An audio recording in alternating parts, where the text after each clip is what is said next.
Hi, boys and girls. Today we're going to be doing lesson 3 of unit 12, and it's called vertical shifts. So I know in lesson 2 in the square root functions, I talked a little bit about shifting, but not in too much detail. So today we're just going to be focusing on vertical shifts. So the do now says to graph the functions on the same graph. So they give us f of x equals x squared, and I know that f of x is the same thing as saying y equals x squared, and then they give me g of x equals x squared plus 5. So again, I know that this is also y equals. Okay, so all I'm going to do is set up two tables to start so that I can graph them on the same graph. So this is my y equals x squared, and this is going to be for my y equals x squared plus 5.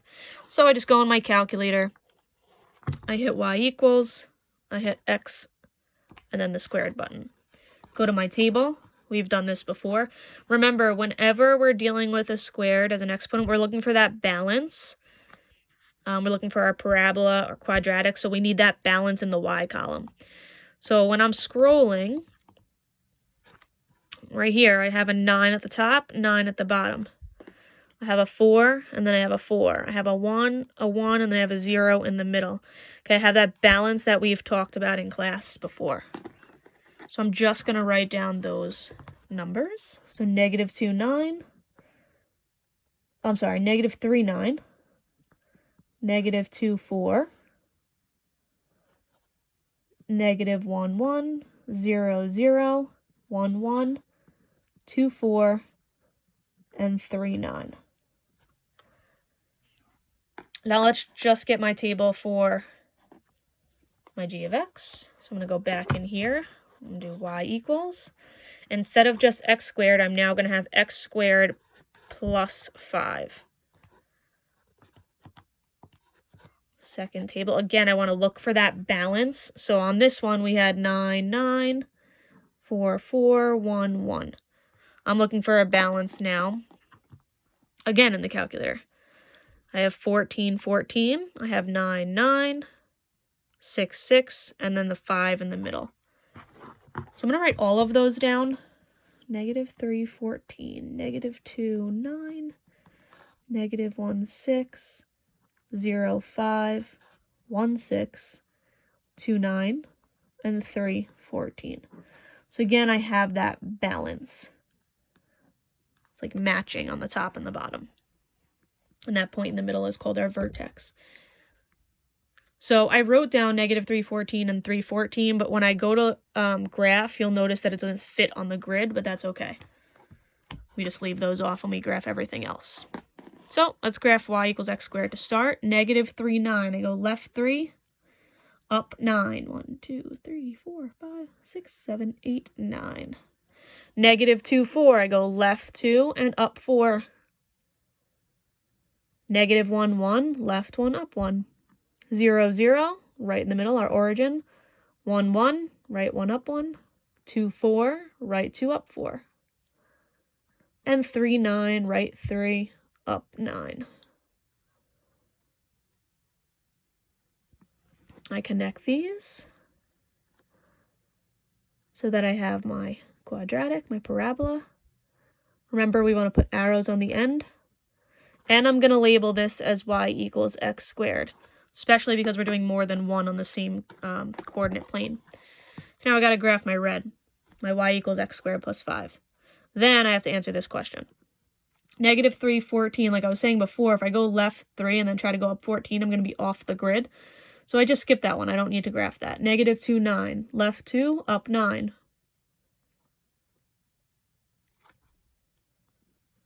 -1, 6. Left 1, up 6.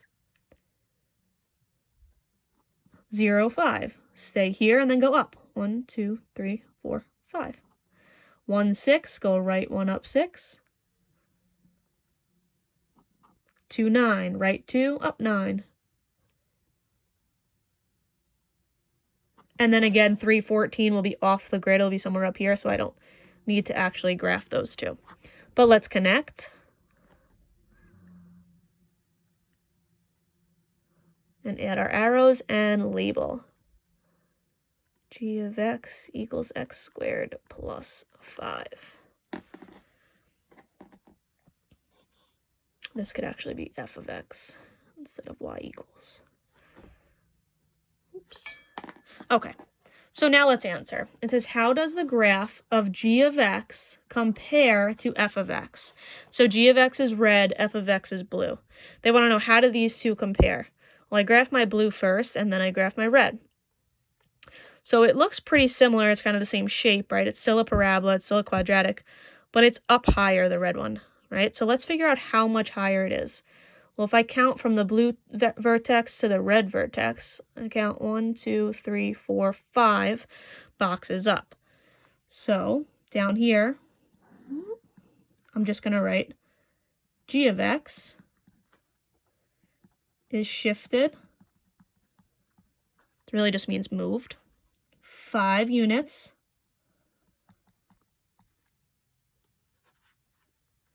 up compared to f of x.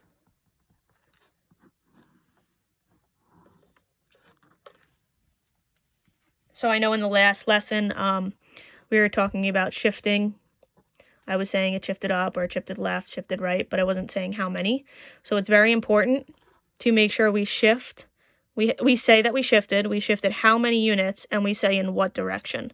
So it shifted 5 units up in this case. And again, you could even look at the vertex help you. It started out as 0, 0 over here. Now it went to 0, 5. So that y value just bumped up 5 spots. And if the vertex bumps up 5, that means everything should bump up 5. So if I count from here, 1, 2, 3, 4, 5. Okay, we're good. 1, 2, 3, 4, 5. 1, 2, 3, 4, 5, and 1, 2, 3, 4, 5. So every point shifted up 5. All right, so today we're going to be talking about vertical shifting. Right over here, you have this vertical line drawn for you. I'm going to highlight vertical shifting. And we know from the past that vertical shifting means that we're going to be moving up or down. I'm just going to put shifting up or down.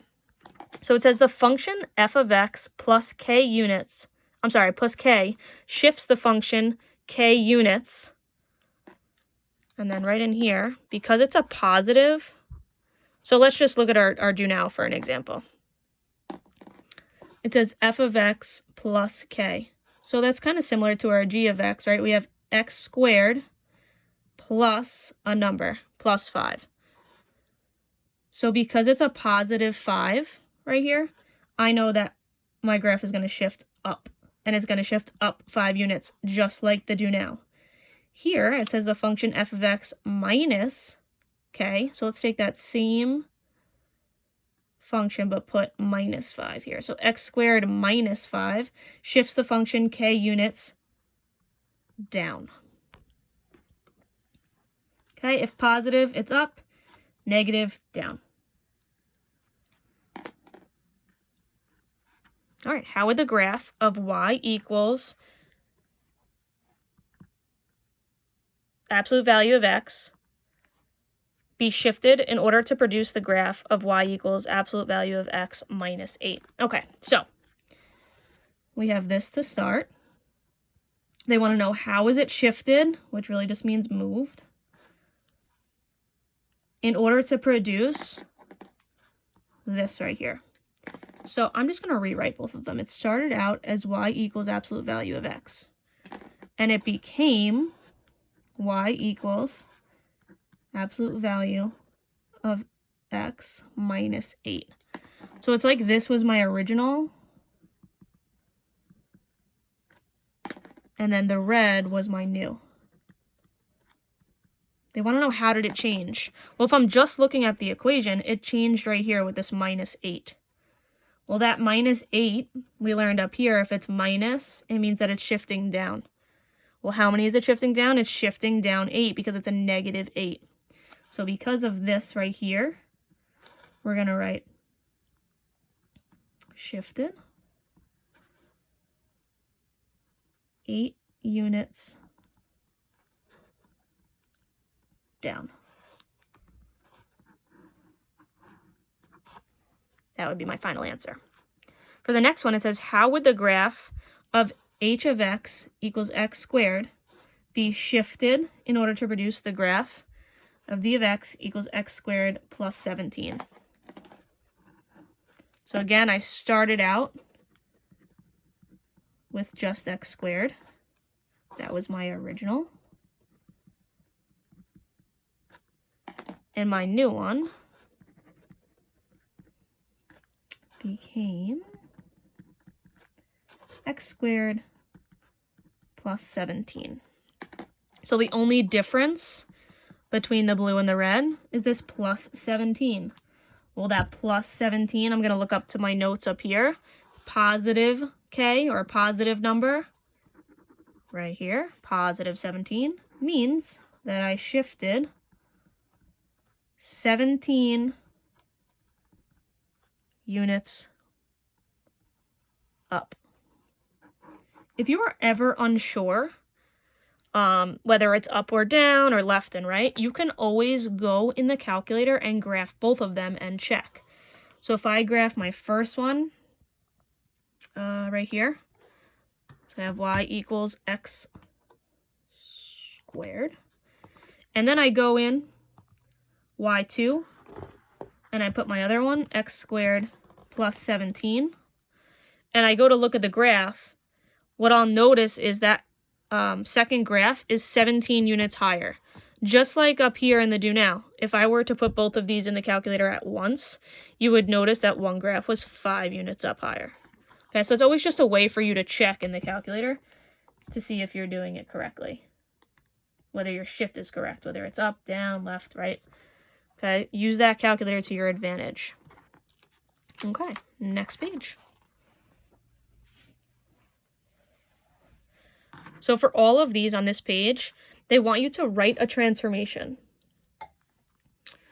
So write a transformation of y equals absolute value of x that moves the graph 7 units down. So on the previous page, we had to figure out how it moved. Now they're telling us how it moves, and we need to rewrite the equation. We need to write a transformation.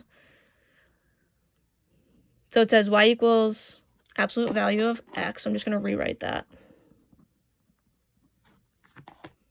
And then it says moves the graph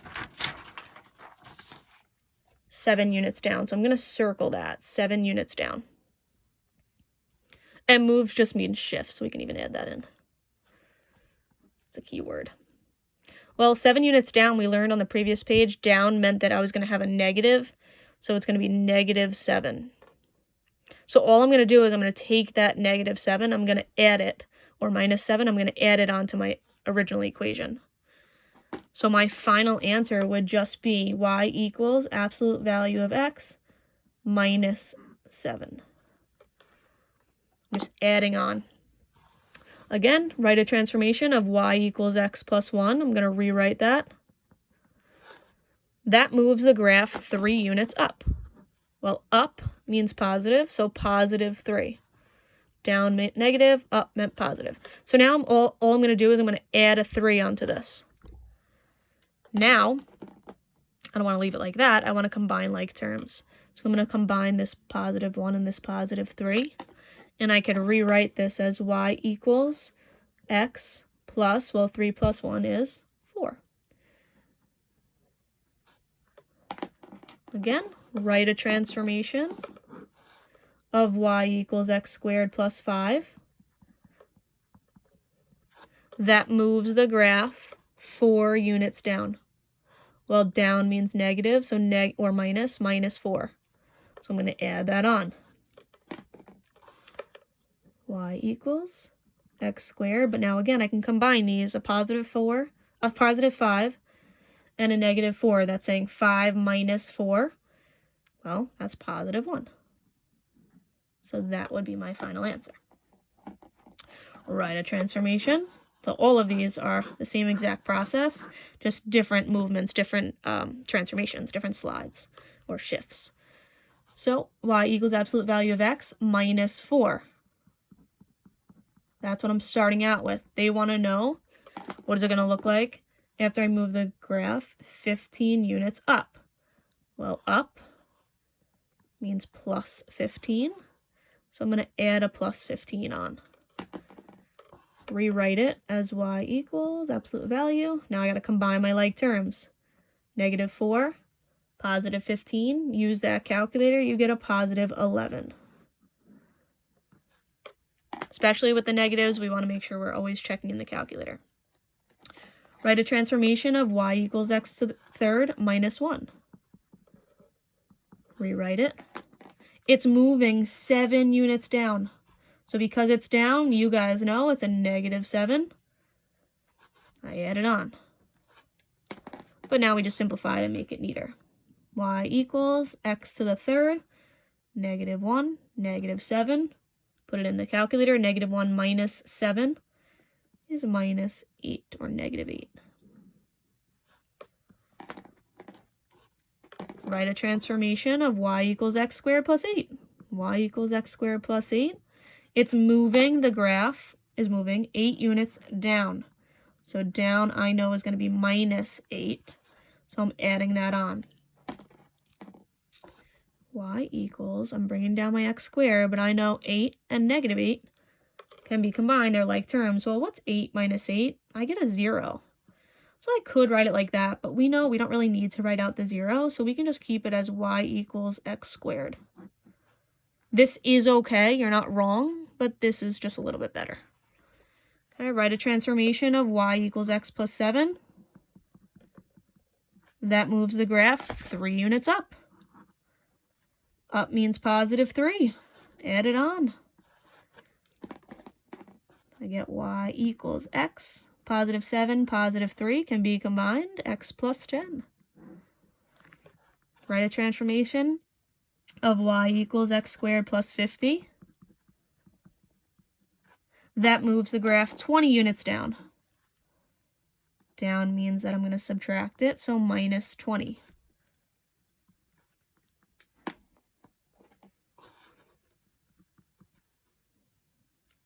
I combine like terms, positive 50 minus 20, I can combine those. 50 minus 20 is 30. So a positive 30. And this last one, y equals x to the third minus 44. Moves the graph 11 units down. Well, down again means I'm going to put a subtraction sign and then the 11. We'll add it on. Y equals x to the third. Well, I know minus 44 or negative 44 and negative 11. It becomes a negative 55. Okay, so all of these are pretty similar. We just need to remember for vertical shifts, you're going to learn about horizontal shifts in the next lesson, but vertical shifts, down means negative, up means positive. Okay, and we just add it on to the end. And then simplify. All right, next page. Example 10. The function f of x is graphed on the set of axes below. So they're telling you that this right here is represented by f of x. We don't really know how they got it. We don't know what to put in the calculator, right? They just give it to us, and they're telling us it's represented by f of x. On the same set of axes, they want us to graph f of x minus 2. So you might be saying like, well, I don't know how to put this in the calculator. I'm not really sure. But we just learned rules to help us. So what I'm going to do is I'm going to write the original was f of x. Our new one that we have to graph is f of x minus 2. Well, we just learned on the previous couple pages that if I have a minus 2 at the end, that means that I'm shifting either up or down, right? If it's a negative 2, that means that I'm going to be shifting down 2 units. So now I just need to apply that when I'm going on to my graph. So they give you points to work with. So all we have to do is take each one of those points and move it down 2 units, and then we will connect. So I'm going to start here. We just figured out that this minus 2 meant shift down 2. So from this first point, I'm just going to go down 2 boxes. 1, 2. Go to this point, go down 2 boxes. 1, 2. This one, down 2. And this one, down 2. Now all I need to do is connect just like they did. It should look very similar to theirs. So they have arrows on both sides. We should have arrows on both sides. And then we label it as what they told us, f of x minus 2. That minus 2, again, means that we shifted down 2 units. And that's it. That's all they want. So example 11, the function g of x, so that's our original, is just g of x. Again, we don't know exactly what it is. We just know that it's represented by this graph. So g of x is graphed on the set of axes below. On the same set of axes, they want us to graph g of x plus 3. So my new one is g of x plus 3. The only difference between these two is this plus 3 at the end. Just like the only difference was minus 2, only difference is plus 3. Well, if it's plus 3, back on my first page of notes, I know that it's shifted 3 units up. So let's take our graph. This one's a little different only because they don't have exact points that they show us. But so what we're going to do is we're going to make kind of our own. Make sure that we're doing it where it intersects in like a corner of a box. So we know that this is a good point to use. We know that this is a good point, and this is a good point. And then all the way up here are good points to use. Okay, so again, I made sure where our parabola crosses in the corner of a box. We don't want to just try to like eyeball it. So we just said shifted 3 units up. Well, if I take this first point and I try to go up 3, I'm going to be off the graph. Same thing with this guy. I go 1, 2, 3, I'm going to be off the graph. So let's just keep going. Every single point, remember, has to be moved. So now I'm here. I'm going up 3. 1, 2, 3. I'm going here. My origin, my vertex. 1, 2, 3. Here I go 1, 2, 3 up. And again, I already talked about that one. It's off the graph. So I only have these 3 to work with, so I'm going to connect them. And then again, I know my graph should be somewhere up here. Just like that. My arrows, just like they have arrows, and I label g of x plus 3. And I'm done with that one. Example 12. The function of h of x is graphed on the set of axes below. So this is a v, that's like an absolute value function. That is our original.